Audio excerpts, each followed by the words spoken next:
এটা বহরমপুর শহরের barrack square field অর্ধেক পরিপূর্ণ।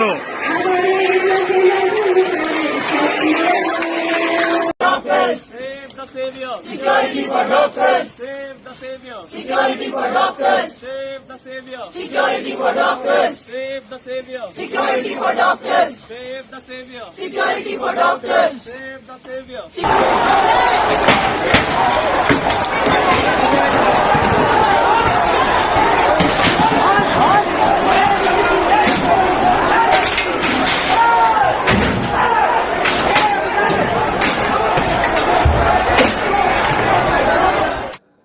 राजनीति पॉडकास्ट के एक और एपिसोड में आपका बहुत बहुत स्वागत है। मैं हूं आकाश, मेरे साथ हैं मृत्युंजय।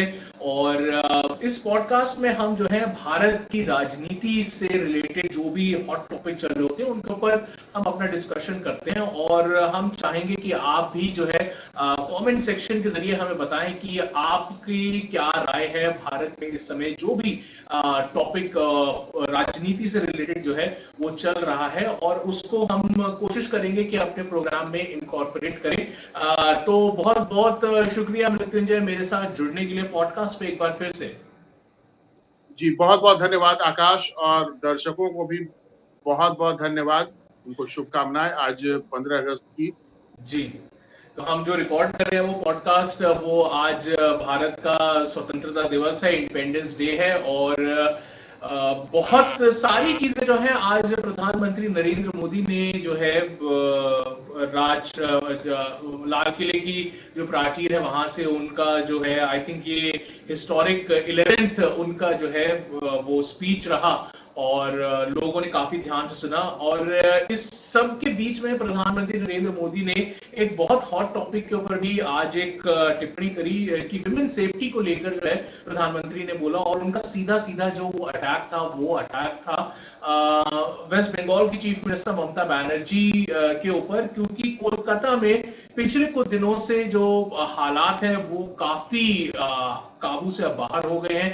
एक मेडिकल छात्रा थी जो कि इंटर्न कर रही थी, एक वहां पे एक मेडिकल कॉलेज है KR साहा करके, ऐसा ही कोई एक मेडिकल कॉलेज है, और वहां पर उस लड़की के साथ वो नाइट शिफ्ट कर रही थी। तो एक सिविल डिफेंस का एक जो पर्सनल होता है उसने उसके साथ रेप किया और उसके बाद उसका मर्डर कर दिया।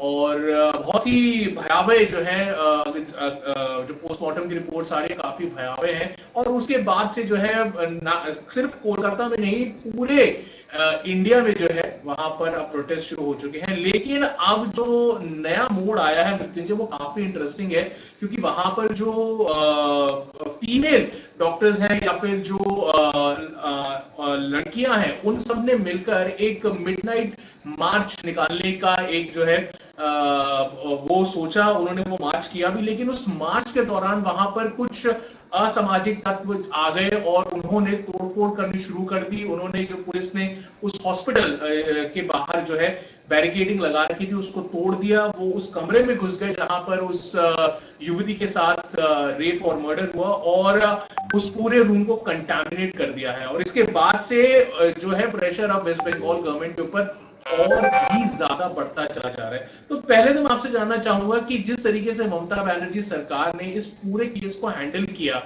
क्या लगता है कि एक तरफ जहां ममता बनर्जी पूरे इंडिया में घूमकर जो है ये बोलती है कि वेस्ट बंगाल औरतों के लिए सबसे सेफ जगह है, लेकिन वहीं पर एक ऐसा भयावह इंसिडेंट हो जाता है और स्टेट उसको कवर अप करने की कोशिश कर रहा है। देखिए, बंगाल की जो स्थिति है पिछले कुछ समय में हमने देखा है कि अपने आप में बहुत ही चिंताजनक हालात वहां पे डेवलप हो गए हैं, और वहां पर महिलाओं के खिलाफ अपराध और राजनीतिक हिंसा यहाँ के लोक जीवन का एक हिस्सा बन चुका है।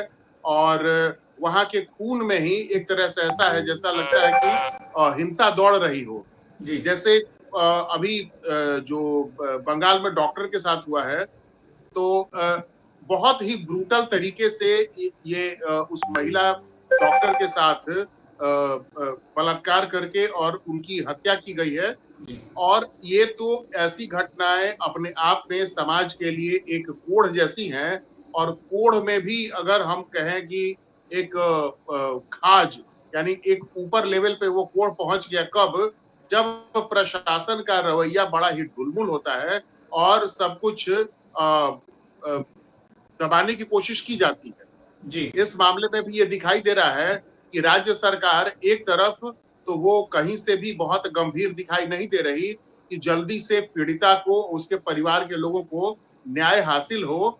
और जो घटना घटी है वो चलिए एक इंडिविजुअल ने किया है, उसको पकड़ के तो हम जेल में डाल देंगे, लेकिन ये लोग कौन है जो ऐसी घटना के विरोध करने वाले लोगों के ऊपर हमला करते हैं, हॉस्पिटल के अंदर हमला होता है। इसका मतलब कि जो गुंडा तत्व है बंगाल में, उन लोगों ने इस मामले को दबाने के लिए, या जो लोग आवाज उठा रहे हैं उन लोगों को दबाने के लिए, उनकी आवाज को बंद करने के लिए हमले किए जा रहे हैं प्रोटेस्टर्स के ऊपर। और वो भी कौन प्रोटेस्टर है, तो वो डॉक्टर है। ये बहुत ही दयनीय स्थिति है, बहुत ही डरावनी स्थिति है। और प्रधानमंत्री ने भी लाल किले की प्राचीर से इस बारे में काफी डिटेल में बताया है कि महिला अपराध के खिलाफ चीजों को ज्यादा से ज्यादा एक्सपोज करना पड़ेगा जो लोग इसमें इन्वॉल्व हैं, और उनको एक एग्जेम्पलरी पनिशमेंट तक पहुंचाना ये समाज का और कानून और प्रशासन व्यवस्था का ये अंग है। उन्होंने सीधे तौर पे कहा है कि केंद्र और राज्य सरकारों की ये जिम्मेवारी बनती है जी, कि ऐसे तत्वों को अदालत के सामने लाकर, कानून के जद में लाकर उनके खिलाफ सही से कार्रवाई की जाए, जिससे कि समाज को एक उदाहरण पेश हो कि ऐसी घटनाओं को वो अंजाम न दे। लेकिन जी, बंगाल में अभी देखिए कि विगत कुछ समय में जिस तरह की घटनाएं घटी हैं, जैसे पंचायत इलेक्शन होता है तो जी, उसमें पता चलता है कि महिलाओं को नंगा करके घुमाया जाता है। जी, और ये एक व्यक्ति का, एक कॉरपोरेटर का, एक सत्तारूढ़ दल के एक पदाधिकारी का ये स्टेटमेंट आता है कि बंगाल एक इस्लामिक स्टेट है और जी, यहाँ पर तो ऐसी घटनाएं घटती ही रहती हैं। जी, और संदेश खाली की घटना, जहां पर कि टीएमसी के कार्यकर्ता अपनी ही पार्टी के महिलाओं के घरों से उनको रात को उठाकर ले जाते थे और उनके साथ हर तरह का गलत व्यवहार किया जाता था, उनका जी, यौन शोषण किया जाता था और फिर उनको घर पहुंचा दिया जाता था। और जी, बावजूद इसके ये जो संदेश खाली का इलाका है वो बशीरहाट इलाके संसदीय क्षेत्र में पड़ता है, कहीं कोई असर नहीं पड़ा। बशीरहाट सीट पर टीएमसी की वैसी ही शानदार जीत हुई है। तो जी, बंगाल में ऐसा लग रहा है जैसे कि अपराधीकरण को जीवन के एक हिस्से के तौर पे स्वीकार कर लिया गया जी, है। लेकिन और मृत्युंजय राजनीतिक हिंसा जी, जी, और मृत्युंजय, लेकिन जिस तरीके का ये जो देखिए, ये बहुत अनफॉर्चुनेट इंसिडेंट था कि जिस तरीके, क्योंकि देखिए रेप कोई ऐसा कोई छोटा मामला नहीं होता है कि हम उसको ऐसे कारपेट के नीचे स्वीप कर दें। ये एक समाज में जो जो एक गलत मानसिकता है उसको दर्शाता है। लेकिन जिस तरीके से प्रोटेस्ट कर रहे लोगों के ऊपर जो है वहां पर हमला होता है, पुलिस वहां पर मौजूद थी, पुलिस के होते हुए भी ये जो असामाजिक तत्व थे, जो ये एंटी सोशल एलिमेंट्स थे, ये हॉस्पिटल में घुस गए, हॉस्पिटल में उन्होंने तोड़ फोड़ करी, जिस कमरे में उस युवती के साथ दुष्कर्म हुआ उस कमरे तक में घुस गए, क्योंकि वो एक ऐसा एरिया है जहां जो कि एक, और ये तब हुआ है जब सीबीआई को वहां की कोलकाता हाईकोर्ट ने ये केस सौंप दिया है। उन्होंने, हालांकि ममता बनर्जी सरकार ने अपनी स्टेट पुलिस को संडे तक का समय दिया था, लेकिन हाईकोर्ट ने सेंसिटिविटी को समझा। उन्होंने बोला कि हम संडे तक वेट क्यों करें, हम जो है वो आज ही सीबीआई के हाथ में केस सौंप रहे हैं। और सीबीआई के हाथ में केस आता है उसी शाम को ये प्रोटेस्ट जो है वहां की महिला डॉक्टर्स जो है वो रात को एक कैंडल लाइट मार्च, एक सॉलिडारिटी के लिए और ये दिखाने के लिए कि कोलकाता में जो है अभी भी सेफ हैं लड़कियां, और उस युवती की याद में एक कैंडल लाइट मार्च निकालती हैं, और उसी दौरान यह हमला होता है। और वहां पे पुलिस का मूक दर्शक बन के खड़ी रहती है, वो कोई एक्शन नहीं ले रहे, सिर्फ अब आपने 9 लोगों को अरेस्ट कर लिया है। तो ये तो मेरे ख्याल से पहली बार एक ऐसा कोई इंसिडेंट हुआ है कि किसी हॉस्पिटल में किसी युवती के साथ ऐसा केस हुआ, कोई कहीं भी केस हुआ, और वहां पर कोई असामाजिक तत्व घुस जाते हैं और वो पूरे एरिया को ही टेम्पर कर देते हैं। बिल्कुल सबूत मिटाने की जो कोशिशों की बात आ रही है, जी, ये भी अपने आप में बहुत ही डराने वाली बात है। अब देखिए इसमें हर किसी की भूमिका सुनिश्चित होनी चाहिए। जैसे इस मामले में प्रधानमंत्री ने कहा कि सभी लोग अपना काम सही तरीके से करें, तो अब ये मामला राज्य सरकार और राज्य पुलिस तो पूरी तरह से फेलियर है, ये तो साफ तौर पे दिखाई दे रहा है। लेकिन अब जी एक केंद्रीय एजेंसी के पास ये मामला आ चुका है, तो ये केंद्र सरकार इस बात को सुनिश्चित करे कि त्वरित तरीके से, तीव्र गति से इसमें जांच को अंजाम दिया जाए और इसको एक लॉजिकल कंक्लूजन तक पहुंचाया जाए।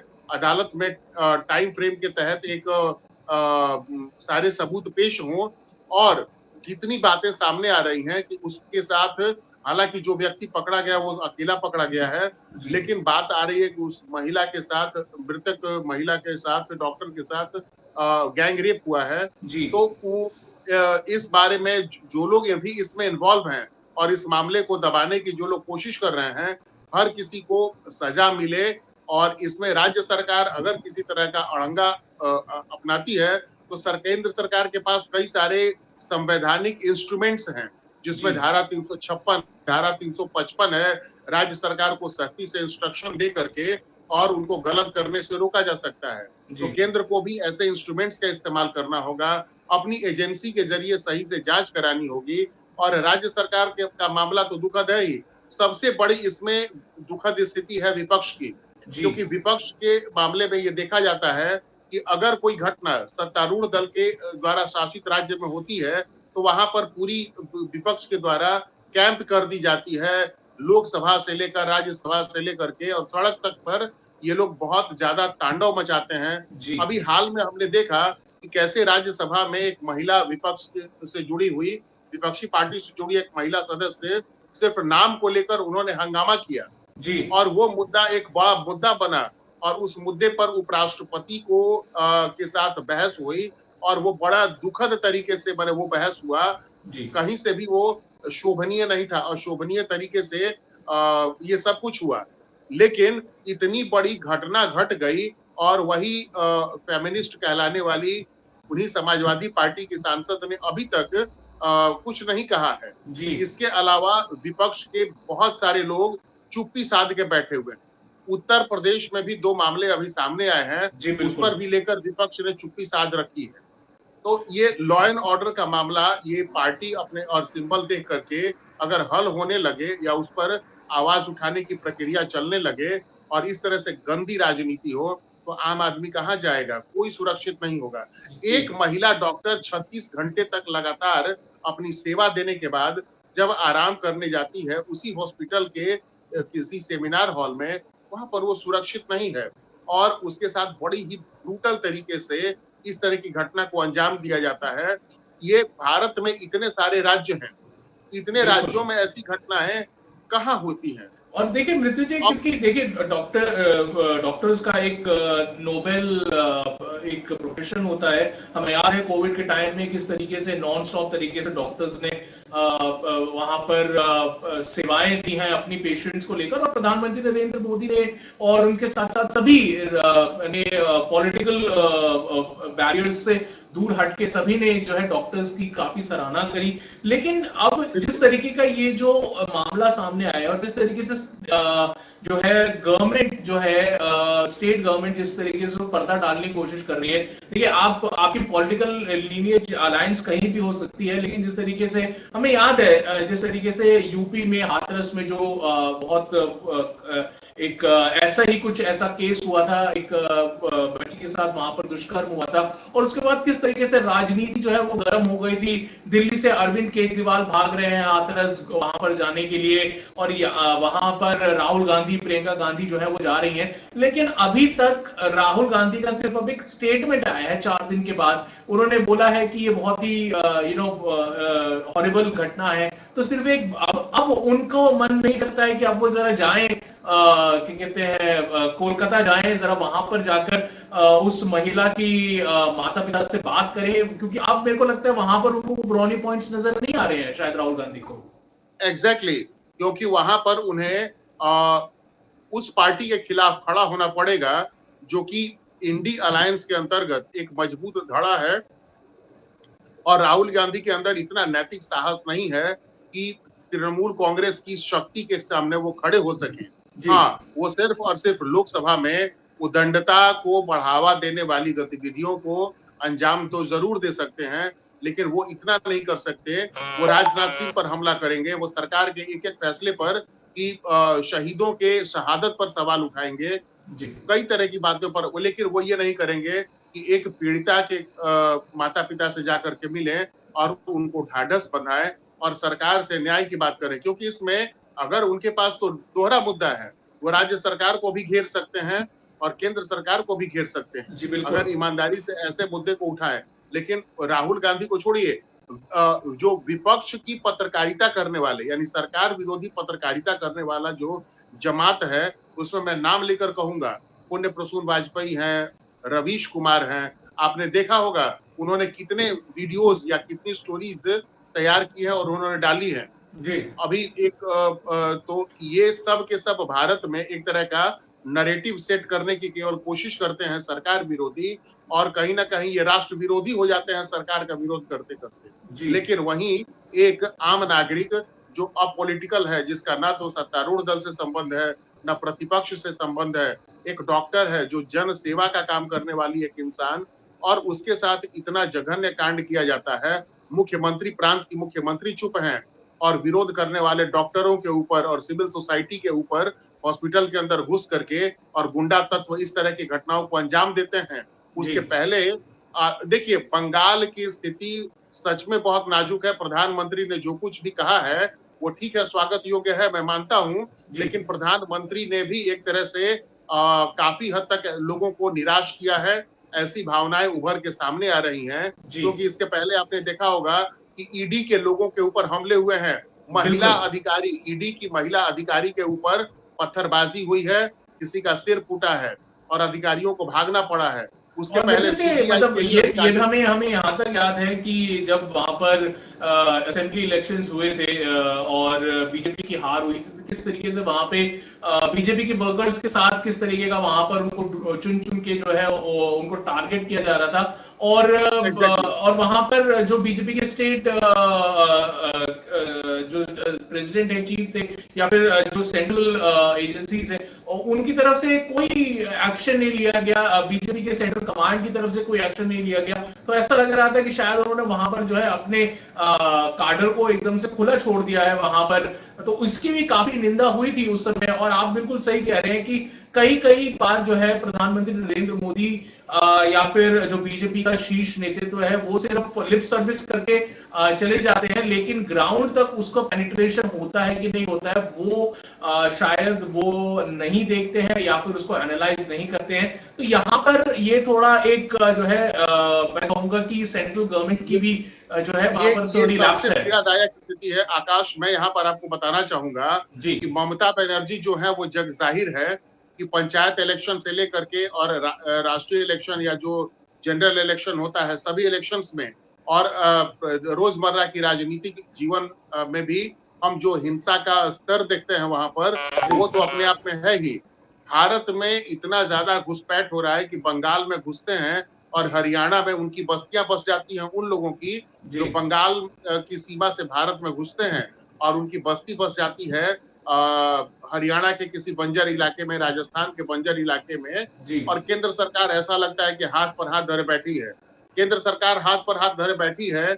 और झारखंड में ये तो एक घटना घटी है, झारखंड के इलाके में पूरी डेमोग्राफी बदलने की साजिश चल रही है। केंद्र सरकार क्या करे, जबकि बंगाल के रास्ते ही, Bengal has become a doorway to change the demography of certain bordering states in India।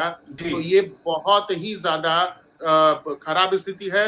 और केंद्र सरकार के पास कई सारे संवैधानिक इंस्ट्रूमेंट्स हैं, यहाँ तक कि केंद्र की एजेंसी को अपमानित किया जाता है, उनको प्रताड़ित किया जाता है, हमले होते हैं और तो और उनके बारे में अभद्र बातें कही जाती हैं। और फिर भी बताइए, केंद्र सरकार हाथ पर हाथ धरे बैठी, ऐसा लग रहा है। तो आखिर ये कब तक चलेगा? प्रधानमंत्री ने लाल किले की प्राचीर से जनता को जो कुछ भी कहा, जनता को इसमें कुछ नहीं करना, जनता तो मांग कर ही रही है न्याय की। अब इसमें केंद्र सरकार के, देखिए, सीबीआई के पास मामले का चला जाना ये अपने आप में कोई बहुत उत्साहवर्धक बात नहीं है कि हम उससे कुछ उम्मीद पाल लें, क्योंकि अभी इस केंद्र सरकार के दौरान ही कई सारी जांचें हुई, उन जांचों का क्या नतीजा आया। तो सीबीआई ने जितनी भी जांचें की, सीबीआई के जांच को लेकर के इस देश में किस तरह का विश्वास है, हम सभी लोग इससे बखूबी वाकिफ हैं। जी। तो भाई साहब, मामला यहाँ पर यह है कि केंद्र सरकार की भी बहुत बड़ी जिम्मेवारी बनती है और सिर्फ बोल करके और जनता को संबोधित करके काम नहीं चलेगा, बल्कि केंद्र को राज्य सरकार के प्रति अपनी जिम्मेवारी निभानी तो होगी। देखना होगा कि क्या इस केस में कुछ एक्सेप्शन हमें देखने को मिलेगा क्या, क्योंकि प्रधानमंत्री ने अब लाल किले की प्राचीर से इस केस के बारे में बात तो करी है और विमेन सेफ्टी को लेकर भी बात करी है, लेकिन देखना होगा क्या ये सिर्फ एक लिप सर्विस थी या फिर एक्चुअली में क्या आने वाले दिनों में केंद्र सरकार, क्योंकि अब सीबीआई के हाथ में जो है, सेंट्रल एजेंसी के हाथ में अब इस केस को सौंप दिया गया है, तो क्या यहाँ पर अब कुछ बड़ा हो सकता है, क्या यहाँ पर कुछ न्याय मिलेगा या फिर यहाँ पर भी वही ढुलमुल रवैया देखने को मिलेगा, ये समय ही बताएगा। लेकिन बहरहाल इस पॉडकास्ट में सिर्फ इतना ही। थैंक यू मृत्युंजय मेरे साथ जुड़ने के लिए एक बार फिर से। बहुत बहुत धन्यवाद आकाश।